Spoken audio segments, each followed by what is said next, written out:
Welcome back to All Inclusive, where every door could be a way out, or the last one you ever open. Tonight, we continue exactly where we left off. No time jumps. No safety nets.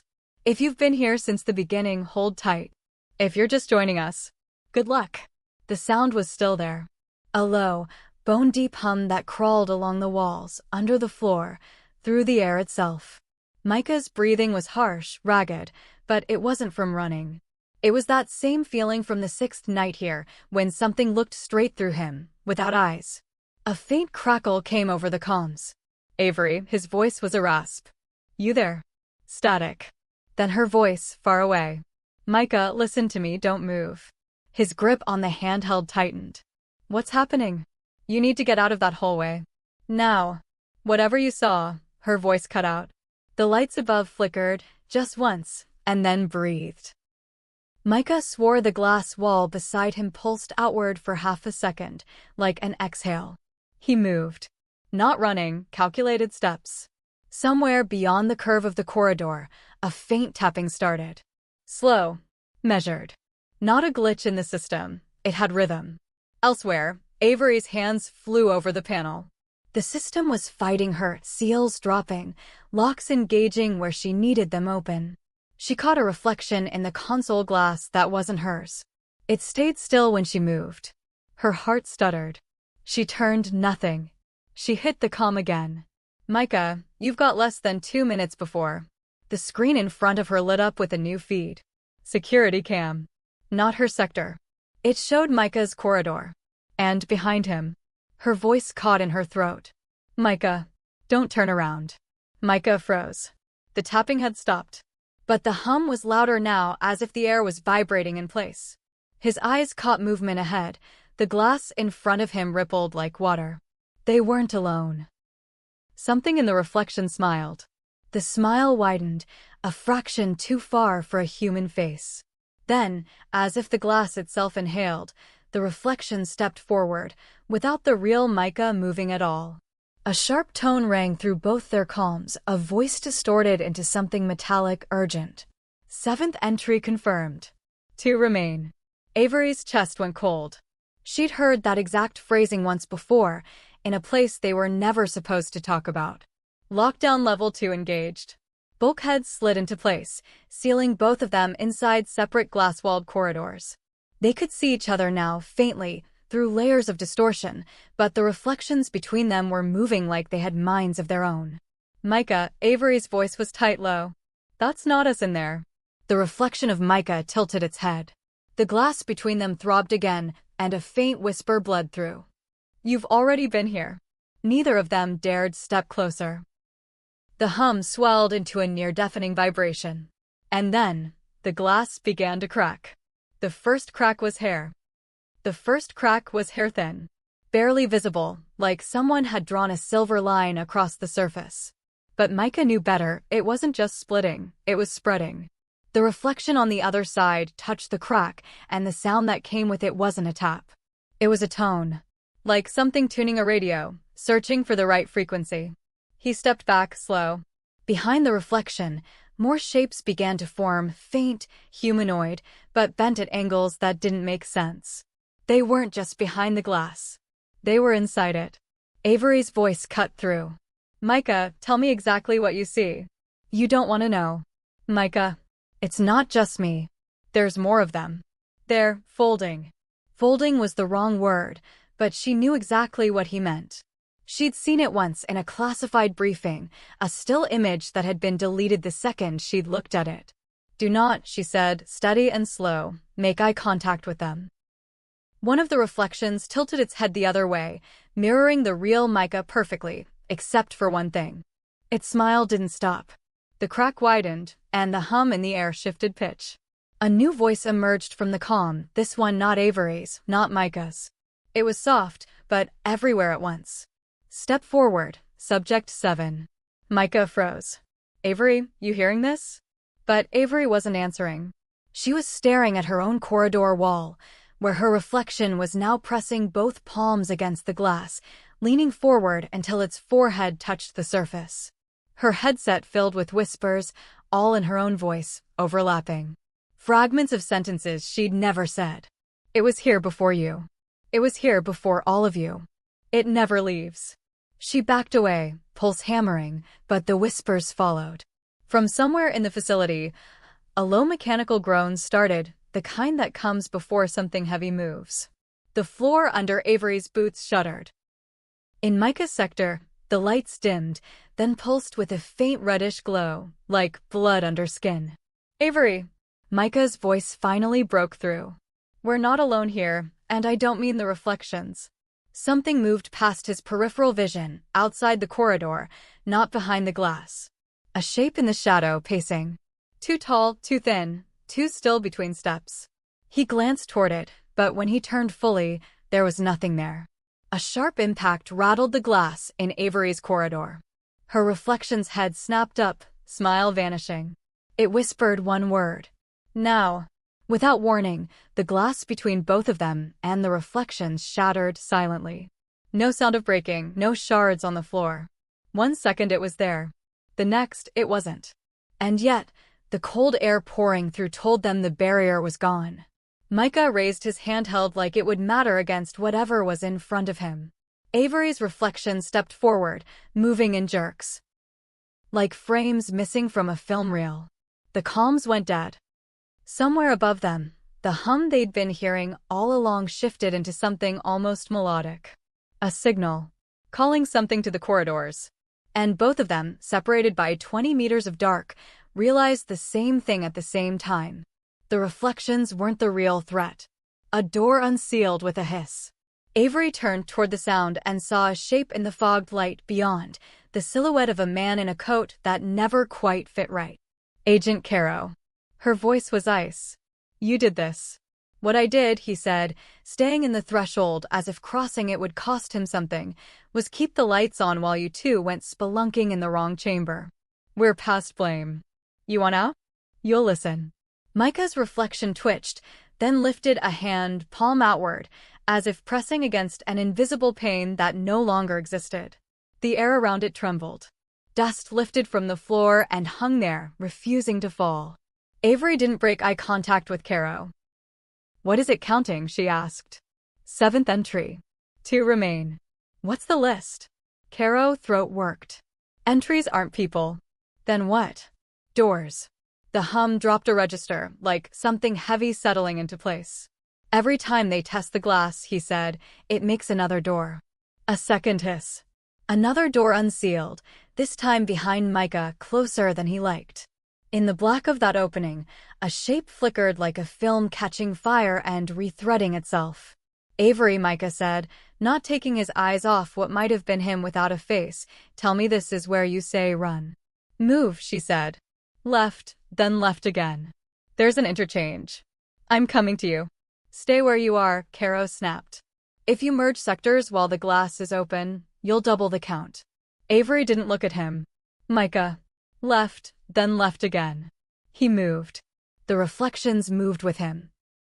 His, hers, and 2 others he didn't recognize, slipping along the corridor like smudges of cold breath. He could feel a pressure in his ears, the way it felt when an elevator rose too fast. The doors weren't staying shut anymore. They were blooming open as he approached, like flowers that hated the sunlight. Avery matched his pace from her side, following the same L-shaped path through a mirror of corridors. The signage here was wrong, numbers repeating, arrows pointing back the way she'd come. Someone wanted her to loop. She refused. The floor chilled under her steps. Her reflection, the one that had smiled without her, flowed along the wall beside her like a shadow that had learned to swim. It mouthed something she couldn't hear. She didn't need to. She knew the shape of her own name on a mouth that wasn't hers. A junction opened, and there he was, Micah, standing at the far end, both of them framed by glass they couldn't see until the light caught it. Again, Avery said. They shifted left in the same breath. 5 steps apart. The hum rose, warbling. The reflections began to stutter, losing frames, wrists smearing into elbows, faces slipping off where faces belonged.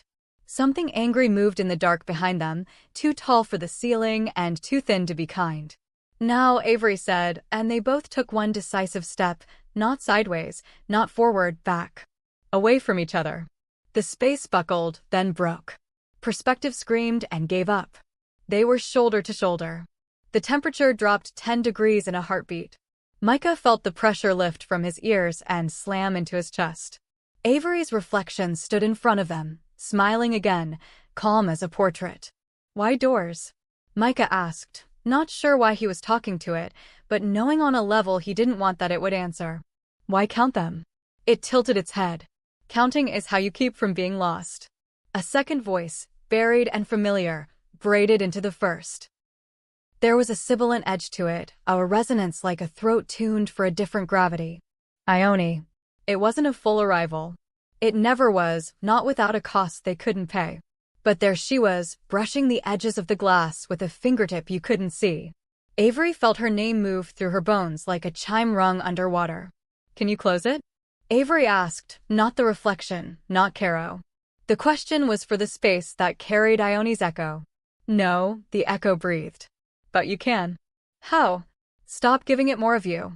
The hum faltered, as if the room itself had flinched. Caro cut in, words sharpened by fear he didn't have time to hide. "She's right. The mirrors aren't showing you. They're measuring you. Every look, every breath you sink, it feeds a model. When the model is whole, it switches." Avery didn't ask what it switched. She reached without looking and found Micah's hand. "On 3, she said, voice steady, eyes on the floor, on the scuffs in the tile that were the only honest thing in the room. No more reflections. Dead focus. Anchor on something real." "What's real?" he asked. It wasn't sarcasm. "You," she said, simple and true. "Me. The weight of your boots. The count in my voice." The reflections leaned in, hungry. "1," she said, and the word was a step backward from the glass. "2. And it was a breath taken with eyes closed, the way you breathe when you decide to live. 3. They turned, not toward each other, not toward the smiling imitations, but toward the seam where wall met floor, toward the exit sign that flickered at the wrong hertz to be comforting. Every instinct said look. They didn't. The hum spiked, a last attempt to hook the eye. It failed. Glass all around them screamed without sound and then went still. The reflections didn't vanish.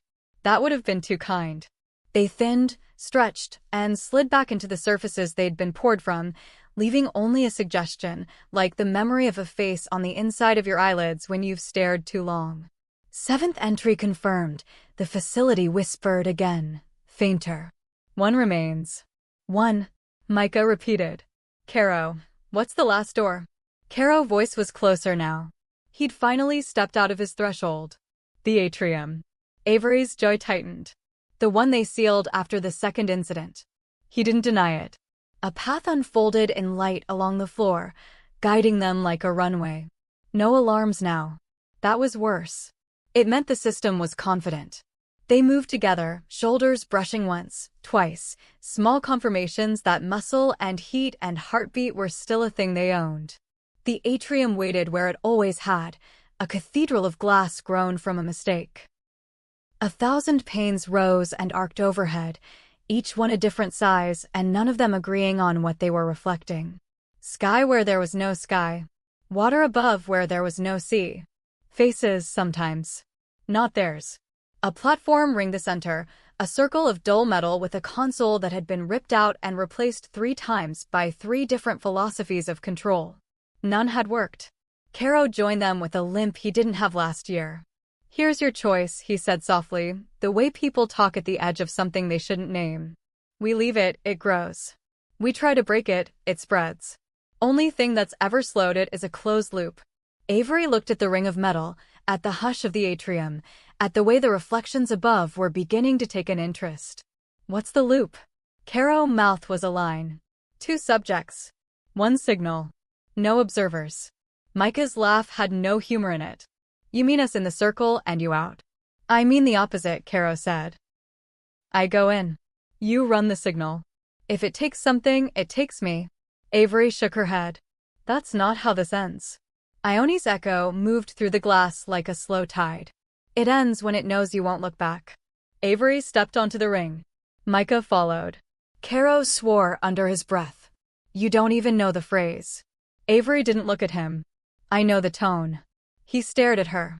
From what, a bedtime story? From the day you recruited me, she said, and the words landed like a door closing. You had that file open too long. You thought I didn't catch it.